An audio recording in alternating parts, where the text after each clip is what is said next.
PPT for repeatable business model, ऐसा business model जिसको repeat किया जा सके, वो मॉडल बना दे। पीपीटी क्या होता है? पावर पॉइंट प्रेजेंटेशन नहीं है ये। पीपीटी का मतलब है पीपल प्रोसेस टेक्नोलॉजी, पीपीटी।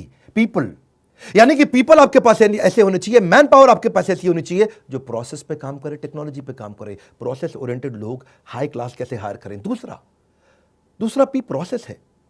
हर काम को प्रोसेस में कैसे डाल दें कि आपको वहां ना बैठना पड़े, आपको गल्ले पे ना बैठना पड़े, आपको लल्लू लाल ना बनना पड़े। वो प्रोसेस होनी चाहिए एक्यूरेट, कंसिस्टेंट और एफिशिएंट। ACE। एक्यूरेट प्रोसेस कैसे बनाया जाए, कंसिस्टेंट कैसे। एक्यूरेट मतलब पहली बार में ठीक काम आए, कंसिस्टेंट मतलब हर बार एक जैसा आए। ये नहीं कि कभी आ रहा है आपका 100/100 काम, कभी आ रहा है 80/100, कभी आ रहा है 120/100। कंसिस्टेंट, एक जैसा रिजल्ट आए। और एफिशिएंट यानी कि स्पीड से रिजल्ट आए, इसको बोलते हैं प्रोसेस। ऐसा प्रोसेस कैसे बनाया जाए। और फिर है टी टेक्नोलॉजी, यानी कि आपके बिना, आपकी मैन पावर के बिना भी स्पीड और स्केल से ऐसी टेक्नोलॉजी आपका बिजनेस बढ़ता चला जाए। सबसे बड़ी एफिशिएंसी वही है जो टेक्नोलॉजी को ढंग से इस्तेमाल कर सके। तो आपके पीपल, आपके प्रोसेस, आपके टेक्नोलॉजी, इसको बोलते हैं पीपीटी। अगर आपके बिजनेस मॉडल में पीपीटी है, पीपल प्रोसेस टेक्नोलॉजी ठीक है, आप बिजनेस ग्रो कर सकते हैं, नहीं तो नहीं कर सकते, वरना लल्लू लाल रह जाएंगे, क्योंकि आपको गल्ले पे बैठना पड़ेगा। क्यों डॉक्टर, लॉयर, चार्टर्ड अकाउंटेंट अपने बिजनेस को ग्रो नहीं कर पाते? क्योंकि वो लल्लू लाल ही रह जाते हैं, एक प्रकार से उनको अपने गल्ले पे बैठना पड़ता है। दूसरा है आरबीजी डैशबोर्ड, ये बड़ा अच्छा है।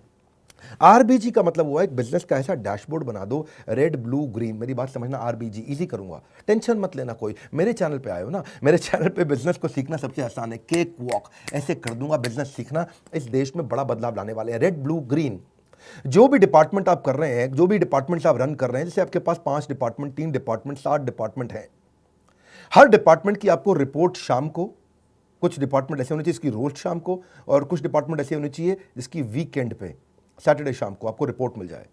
और रिपोर्ट नंबर्स के फॉर्मेट में हो, रेड क्या है, ब्लू क्या है, ग्रीन क्या है। एक dashboard needs to be in light, focus on cage in the KPIs. मतलब क्या हुआ इसका गोल्डन स्टेटमेंट है। केपीआई मतलब की परफॉर्मेंस इंडिकेटर। एक आदमी को, एक डिपार्टमेंट को, उसका रोल क्या है, उसके गोल क्या है। मेरी बात समझना, आपकी कंपनी में हर आदमी को पता होना चाहिए उसका रोल क्या है, टॉप 3 गोल क्या है। डांस देखो मेरा, कमान कमान कमान। उसका रोल क्या है, टॉप 3 गोल्स क्या है, यानी कि उसका की परफॉर्मेंस इंडिकेटर क्या है, वो करेगा क्या, और जो वो कर रहा है उसकी रिपोर्ट्स जनरेट होनी शुरू हो जाएं। और कैसे हो, रेड हो या ब्लू हो या ग्रीन हो, उस पर कलर भी डाल दो, ताकि आपको रेड पे अलग से ध्यान जाए, ब्लू पे अलग से जाए, ग्रीन पे अलग से जाए। रेड का मतलब बिल्कुल बिलो परफॉर्मेंस, वेरी क्रिटिकल, ओहो हो, आईसीयू में चल रहा डिपार्टमेंट है, इंटेंसिव क्रिटिकल एकदम। ब्लू का मतलब है पार्शियली कंट्रोल्ड, ये डिपार्टमेंट ठीक चल रहा है, इससे आप चाहते हो कि 100 का काम करे, ये 90-100 पे चल रहा है। और ग्रीन का मतलब है, जी मतलब फुल्ली कंट्रोल्ड, 100 मांगते हो 120 देता है, 100 मांगते हो 110 देता है, 100 मांगते हो 150 या 200 भी दे देता है। ये हो गया रेड ब्लू ग्रीन।